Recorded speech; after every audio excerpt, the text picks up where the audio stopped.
Automobile क्षेत्रातली investment ही विदर्भात नागपूरमध्ये आलेली आहे.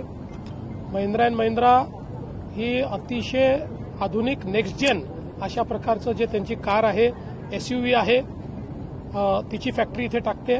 ही इंटिग्रेटेड फॅक्टरी असेल ज्यातनं EV cars, next gen cars आणि त्यासोबत ट्रॅक्टर्स अशा दोन्ही गोष्टी असतील. ही इंटिग्रेटेड पद्धतीची महिंद्राची सगळ्यात मोठी फॅक्टरी असेल आणि यासोबतच छत्रपती संभाजीनगर आणि नाशिकमध्ये देखील ते इन्व्हेस्टमेंट करतायत. त्याचं अनाउन्समेंट त्यांनी केलं आहे. जवळपास 15,000 कोटीची इन्व्हेस्टमेंट आहे आणि 1600 एकर जागा आम्ही त्यांना देतो. यामुळे मोठ्या प्रमाणात एम्प्लॉयमेंट तयार होणार आहे. तसंच या ठिकाणी स्मेल्टिंगच्या क्षेत्रामध्ये चांगली इन्व्हेस्टमेंट झाली आहे. ईव्ही ऑटोच्या क्षेत्रात इन्व्हेस्टमेंट झाली आहे.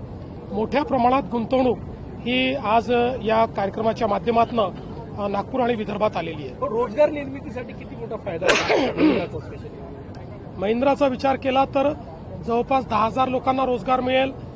3 व्हीलरची जी इंडस्ट्री आलेली आहे, ज्याच्यामध्ये एकदम लेटेस्ट टेक्नॉलॉजी येते आहे, त्याच्यामध्ये जवळपास 6,000 लोकांना एम्प्लॉयमेंट मिळेल.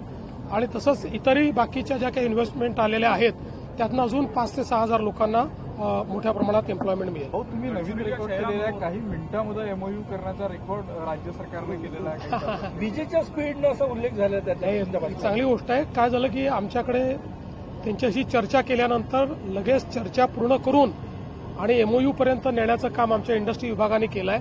हे एक नवीन रेकॉर्ड आम्ही केला आहे. सुनील तटकरे यांनी खंत व्यक्त केली की सातत्याने पराभवाबद्दल मला जबाबदार धरण्यात येतं. त्याच दरम्यान शिवसेनेचे रामदास कदम यांनी त्यांच्यावर आरोप केला. अजित पवार गेल्यानंतर सुनील तटकरे यांनी गलिच्छ राजकारण केलं. शरद पवार यांना शह देण्यासाठी तटकरे यांनी वहिनींना शपथ घ्यायला लावली. मला असं वाटतं की या संदर्भात जो काही वादविवाद होतोय हा अतिशय निरर्थक अशा प्रकारचा आहे, अतिशय चुकीच्या अशा प्रकारचा आहे. प्रत्येक व्यक्ती केवळ स्वतःचं राजकारण याच्यात कसं पाहता येईल हा प्रयत्न करतोय, हे अतिशय चुकीचं आहे. बघा, शेवटी राज्याचे उपमुख्यमंत्री, राज्यातले एक अतिशय प्रसिद्ध व्यक्तिमत्व असलेले एक मोठे नेते अजितदादा पवारांच्या रूपाने दुर्दैवाने आपल्यातनं निघून गेले. पण त्यानंतर प्रत्येक व्यक्ती त्याच्या माध्यमातून जो काही राजकारण करण्याचा प्रयत्न करतोय हे अतिशय चुकीचं आहे. अशा प्रकारचं खालचं राजकारण बंद झालं पाहिजे.